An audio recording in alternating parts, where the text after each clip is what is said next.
you know, I've heard this quote कि simplicity is the ultimate sophistication. So I am just here to simplify the process. यहाँ पे आपको इतने लोग मिल जाएंगे who will complicate the process, who will say कि mains में ये करना है, वो करना है, it's very difficult है, बड़ा ये है, वो है, ऐसा कुछ नहीं है, ठीक है? तो पेपर 1 में complete the static portion with the prelims, जो डायनेमिक है, you will have it, you will know it if you are a sincere student. और आंसर राइटिंग तो आई विल टॉक अबाउट बाद में कि वो कितना इंपॉर्टेंस है to increase that. Coming to paper 2, a lot of sources, everybody knows the sources. You have Lakshmikant, you have PRS, you have PIB, you have ministry की websites, बहुत सारी, education, health, women, youth, कुछ भी जो हो रहा है. You have current affair materials from this coaching, very nice, very concise and crisp material. Any other thing that you are doing, I used to follow Insights on India as well. एक site है, you might have known, जिसमें काफ़ी questions आते हैं, you know, daily they post up questions. I use to do that and that is also helpful. बाकी Vision IAS के current affairs हैं, you have your own Hindu के notes and this and that. Paper 2 is all dynamic. Do not waste a single moment reading anything static for paper 2.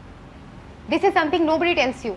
वो जो means का syllabus है ना, that seems very static कि उसमें लिखा हुआ है प्रेशर ग्रुप्स, तो फिर आप प्रेशर ग्रुप्स पे 10 पेज पढ़ते हैं कि ये कब ओरिजिनेट हुए थे, क्या हुआ. मेरे ख्याल say that is not right और स्मार्ट प्रिपरेशन. एक क्वेश्चन शायद आ भी जाए, आया भी था हमारे पेपर में, कुछ एक आया था प्रेशर ग्रुप से जो मुझे नहीं आता था because I had not read the history. But be very relevant in the preparation. Pressure groups आए तो you should know the pressure groups happening right now in the country. वो क्या मांग रहे हैं. एनजीओ टॉपिक है तो नो अबाउट द एनजीओ जो आज चल रहा है. ओके, ये नहीं कि कब बना था, क्या हुआ था, that is irrelevant I feel. So all of paper 2 very relevant, very contemporary, very dynamic. Keep revising.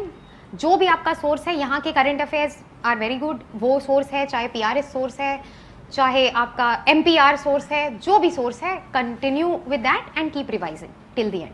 Best advice for paper 2. International affairs, do not spend, I will say daily का वो आप इंटरनेशनल अफेयर्स अगर हिंदू के पढ़ने लगो ना, तो होगा कि आज जापान पहुँचे, फिर आज लंच हुआ, फिर कल डिनर हुआ, फिर एक बात हुई, फिर गिफ्ट एक्सचेंज हुआ. That is something very irrelevant. International affairs I would say आप पेपर से मत करो. Go through the compilations in the end. और if you are very interested in international affairs तो आप ऑनलाइन न्यूज़ कोई रेलिवेंट सी पढ़ लो कि क्या हुआ भाई 10 दिन की विजिट में, एंड में क्या हुआ. 10 दिन का 10 दिन के पेपर पढ़ के उनके नोट्स बनाना is not relevant. International affairs is something very brief and something very to the point. Questions भी बड़े अच्छे आते हैं उसके. तो आई वुड से कि go through the compilations in the end, it's very simple. ठीक है, एक अच्छा सा आंसर बन जाता है. If you have sufficient 6-7 points के नॉलेज तो you can write a good answer on any international का question. Paper 3 most important, extremely important, economic survey. Do that both for prelims and mains. Or key features of budget, again important. ARC very important for disaster management. And answer writing I'll tell you. Paper 4 very categorically I am saying it requires no special preparation. मुझे इतने सारे mails आए about paper 4 की strategy बता दीजिए. I had no strategy of paper 4. I have got 106 marks which is average or more than average considering this year, whatever. I did not spend more than 6 days on paper 4 in the entire year. ठीक है, and 3 of those days were before prelims. जब मुझे पता ही नहीं था कि ethics होता क्या है, तो I bought that book और मैंने थोड़ा सा पढ़ा. एक IPS officers की कोई book है which I had bought. और paper 4 के लिए I will just tell you one thing that I prepared for it by going through vision के test papers. Something very honestly I want to confess. I was a vision का test series का student, so they had this test papers. मई में कभी उन्होंने कोई ethics के test लिए थे. I went through that, I went through the answer booklet. I understood कि आंसर लिखते कैसे हैं. कि अगर क्वेश्चन है यू आर द DM तो आंसर ऐसे आई एम द DM करके स्टार्ट नहीं करते हैं. You started with okay considering the facts what I would do in this situation. This somebody has to teach you this also, you know, if you don't go to a coaching. ये भी तो पता होना चाहिए. So this is what I learn from the test series. मैंने खुद से इसमें हार्डली कोई एफर्ट लगाया है. I think this is a test of your analytical and decision making capabilities which you cannot learn in an year. And it is a test of common sense. बहुत ही common sense के questions आएंगे ethics में. Do not listen to people कि ये करो वो करो, 100 केस स्टडीज पढ़ के जाओ, it won't be repeated, right? So join any good test series, get their papers, learn कि लिखने का तरीका क्या है. अगर 4 ऑप्शंस होते हैं तो how do you approach it. Do not go for extremes. बिल्कुल ही तोड़ फोड़ कर देनी है किसी आंसर में, ये नहीं करना है, और बिल्कुल ही बेनाइन हो जाना है, ये नहीं करना है. Go for a middle path. ठीक है. हाउ टू राइट वो आप किसी टेस्ट सीरीज से पढ़ समझ लेंगे. What is the way to approach, that is all that is needed. I can tell you this, ethics में ऐसे क्वेश्चंस आते हैं कि गांधी जी का ये कोट था, what do you understand by it. This is not something that you can learn, and this is not something that you should waste time upon. ये तो you go there, you see the quote and write about it. ठीक है. So don't be worried about paper 4. It is a big this nightmare for students. I would just say be a little bold, be a little courageous. आपको जो लग रहा है आप वहाँ लिख के आओ. Do not go for extremes. वो लग रहा है तो then you are wrong. ठीक है. Do not go for extremes and choose a middle path. आप थोड़ा सा सोच लो कि you are the administrator, you know, you are not a student raising protests. तो अगर कुछ ऐसी सिनेरियो आता है, think of कि peace कैसे build होगा, consensus कैसे होगा, and go for a middle path. They even give you options, तो उसमें कुछ ज़्यादा सोचने की भी बात नहीं है. So that is all about mains. PT I will not talk about. Personality test, the most whimsical part, so वो छोड़ देते हैं. Mains answer writing, something very specific which I want to say is कि एक चीज़ जो मैंने की which I think raised my bar, because I very honestly feel कि मेरा content बहुत अच्छा नहीं था. You know, I am a doctor. मैंने 14 के नवंबर से स्टार्ट किया था. I was not very well read as most of you here may be, but ठीक है, साल भर प्रिपरेशन थी तो थोड़ा बहुत तो आता ही है हर किसी को जब जाते हैं. But what I did was कि मुझे ना बड़े लोगों ने बोला था कि ये तो बेकार होता है, इंट्रोडक्शन लिखना, कंक्लूजन, ये क्या होता है, ऐसा थोड़ी होता है, इतना टाइम कहाँ मिलता है. But what I did was, मैंने विजन की टेस्ट सीरीज के कुछ मॉडल आंसर्स देखे और उसमें मैंने देखा कि they always begin with an introduction and they always and with a conclusion, है ना, जो मॉडल आंसर्स होते हैं. सो आई थॉट कि ठीक है, कंटेंट तो वैसे भी नहीं होता मेरे पास, तो ये तो लिखी आऊँगी, you know, because I can write English और थोड़ा बहुत तो आता ही है, कोई भी क्वेश्चन है तो ये तो कराऊंगी. तो this is where this test series has help me, and which is why I say कि test series is the most important investment that you can make. अगर आपके पास 10,000 रुपये हैं, 5,000 रुपये हैं, आप उनको बचा के टेस्ट सीरीज में लगा दो और कोई किताबें भी मत खरीदो. Get an internet connection and join a test series, that is enough.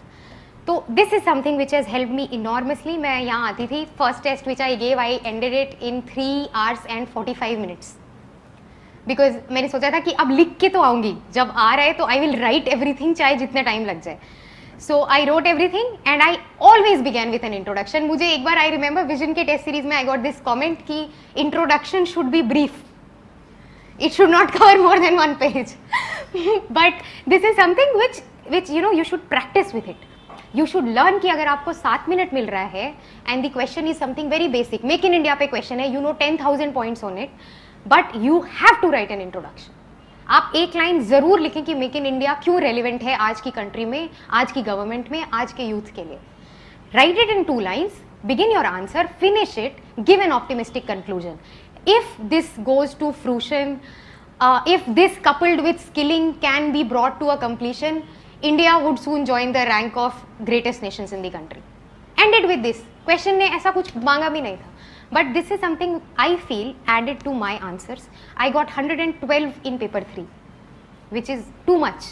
And I was the most scared of economics, जो इस पेपर में आता है. मैंने कुछ ढंग से उसकी पढ़ाई भी नहीं की थी. I think I just did current affairs of economics.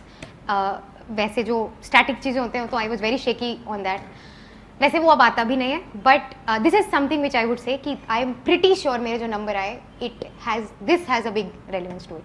There were questions I knew nothing about. Space technology पे क्वेश्चन था, मुझे आता नहीं था, but I began with space technology. क्यों इंपॉर्टेंट है, क्या है कंट्री में आज रेलिवेंस. एंड में कि अच्छा ठीक है ये सैटेलाइट है, थोड़ा बहुत ही पता था उसके बारे में. वॉट कैन बी डन, अगर इस सैटेलाइट में एक ये चीज़ भी आ जाए तो we can even manage this. An optimistic conclusion, a good introduction, relevant content. Because देखो something which is very honestly speaking, content ना हर किसी का सिमिलर होता है. मेक इन इंडिया पे आप क्या नया लिखोगे जो बगल वाला नहीं लिख रहा. After a point when you have reached prelims and you are a sincere and serious student, हर किसी का कंटेंट सिमिलर होता है ना यार. People are reading economic survey, people are looking at the PM speech और वो कुछ अपना सोच रहे हैं. तुम नया तो उसमें कुछ लिख ही नहीं सकते, वो तो गवर्नमेंट का क्वेश्चन है कि गवर्नमेंट क्या कर रही है मेक इन इंडिया. तो that is why these are the ancillary aspects of preparation which you should really strengthen. ठीक है, तो this is one thing very important about mains. Train your self to write introduction. चाहे आपको कोई बोले ये बकवास होता है, इससे कुछ नहीं होता है, ये तो बेकार लोग लिखते हैं. No, you are going, ever since I got selected, I have been asked to talk on some 20-30 places, platforms. You should know how to introduce yourself. You should know how to talk about the content and conclude your speech. This is something very relevant to the place where you are going. I feel, अब मुझे लगता है ऐसा. Yesterday I went to a place जहाँ पे the Minister of State, Mr. Jayant Sinha had come. He gave such a wonderful introduction. So this is what I'm saying कि आप इसको irrelevant मत समझें. Your way of writing the answer is as important as the content of the answer. Work on that. More than working on prelims के 10,000 facts, work on that. ठीक है? So that is I think more or less. Paper 3 में very important is economic survey. Very important is writing answers. Again, either on insights या कोई online चीज़ कर रहे हैं आप या यहाँ classroom test दे रहे हैं. Very important. बहुत क्वेश्चंस रिपीट होते हैं even from this test series. I think more than 50% questions were repeated in paper 3. So smart studying coupled with test series का बहुत सारा support. And what else in paper 4. Paper 4 मैंने आपको बता दिया. इट रिक्वायर्स थोड़ा सा smartness in preparation. Do not go into details of कि किसकी क्या फिलॉसफी थी, ऐसा मुझे लगता है, बिकॉज हमारे साल ऐसा कोई क्वेश्चन नहीं आया कि व्हाट इज डिओन्टोलॉजिकल एथिक्स, कौन सा क्या एथिक्स, किसके फादर कौन थे. Nothing of that sort. Only what you think, what will you do, what is your decision, ऐसी क्वेश्चंस आते हैं. So learn that from 2 or 3 model test papers. आप अपना थोड़ा थिंकिंग थोड़ा सा डेवलप कर लें as an administrator and go and you know bare your heart out. Ethics में one very important thing is कि time management is very important, क्योंकि पेपर खत्म नहीं हो पाता है. I was writing till the last moment but I could finish it. A lot of people I met had not even finish the paper. It is very big. तो ethics का test आप कम से कम 2 तो देना ही देना है. एंड 4-5 हो जाए तो इवन बेटर, क्योंकि वो तो ऐसा है कि सुबह उठो आ जाओ टेस्ट देने. No preparation required and write it in 3 hours. ठीक है, so that is something very relevant.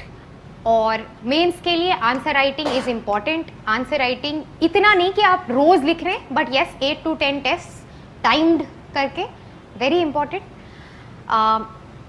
It is a very simple process. I would just conclude with this कि you know the most important और the most hard जो obstacle आपके रास्ते में है वो आप खुद हो. मैं खुद थी अपने रास्ते में. I join this test series, मतलब वो पैसे मैंने आके फरवरी में दे दिए थे. इनकी एक टेस्ट सीरीज होती है ना मेंस की, फरवरी से. So I came to Delhi, I paid them, I went back home and I did not read, I did not write any test. I came in September and then I started writing test. तो you are the obstacle in your way. Had I done it from फरवरी itself, मुझे लगता है और कुछ अच्छा होता, right. So don't be afraid to start. If there is one message that you should take away, do not be afraid to start. Start now. Start with all your doubts. Start with fear. Start with pain. Start where you are with what you have. This is something I've written somewhere else also. आपको डर लग रहा हो, आपकी preparation ना हो, कल test है, अब मैं प्रिपेयर करके दूंगा, ये तो is the worst thing that you can do to yourself. UPSC में you will prepare for an year like me, like a nerd, and you will go and you will see कि आपको 10 questions तो आते ही नहीं है. And this will happen. This will happen to you. That is why I am saying do not wait for the time जब आपका सब prepare हो जाए and you will go and give and you will know all the 20 questions of the test. This will never happen. This is not an exam of that sort. ठीक है? तो do not be afraid to start and you can do whatever is your dream, what I have done. If that is your dream, you can, you should, and if you are brave enough to start, you will do it. Okay? That is all. Thank you for listening to me.